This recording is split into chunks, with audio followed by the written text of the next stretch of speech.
naš predbajramski razgovor evo završit ćemo u džamiji Ferhadiji koja se obnavlja. Kao što vidimo, radovi dobro napreduju. Ovo je za nas ovdje u Banja Luci, za islamsku zajednicu uopće jedno od najvažnijih pitanja, pitanje obnove Ferhadije, i ona je uistinu prioritet svih prioriteta, ne samo u muftijstvu, ne samo u Medžlisu islamske zajednice, nego inače u islamskoj zajednici u Bosni i Hercegovini. I evo kako vidimo, i radovi izuzetno dobro napreduju, i dinamika posla i kvalitet posla, što imamo potvrdu i mišljenje i veoma relevantnih stručnjaka i muslimana i nemuslimana koji ovo mišljenje zastupaju. Evo vidite, oni su sada počeli stavljati ove najlone pred ovu zimu. Evo u ovo predbajramsko vrijeme upravo trenutno rade na munari i vrlo je interesantno da kad uđete evo u munaru, koliko je ona ozidana, koliko i ovi zidovi, da se gradi i zida i od originalnih stepenica od prije 500 godina, od originalnog kamena koji se normalno dogoni, kleše i klešući jer ima nešto kamena koji je oštećen prilikom vađenja sa smetlišta ili iz Vrbasa gore u Karanovcu.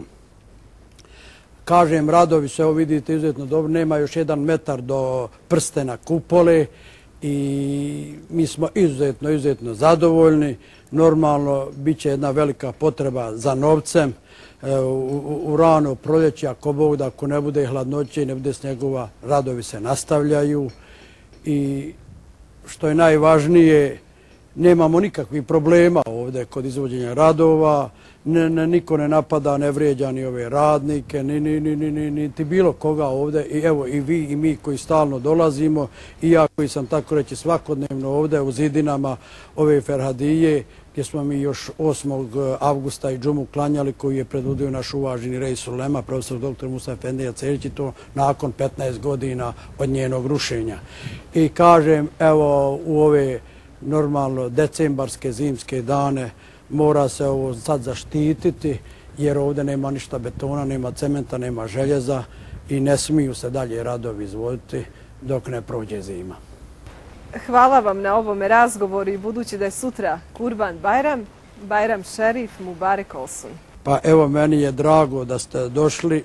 Hvala televiziji Republike Srpske, vašoj ekipi koji nas veoma uredno i kvalitetno prati obnovu Ferhadije, ali ja hoću da iskoristim ovo mjesto, Mubarek mjesto ove Ferhadije, ovih zidina, da uputim čestitku svim muslimanima na Banjskom muftiluku koji su u dijaspori, koji su ovdje, da im poželim svako dobro, dobrog zdravlja i dugog života, da dođu da vide kako njihova Ferhadija napreduje i da ove bajramske dane bili u Banja Luci, bili bilo gdje u bijelom svijetu, da provedu u zdravlju i rahatluku.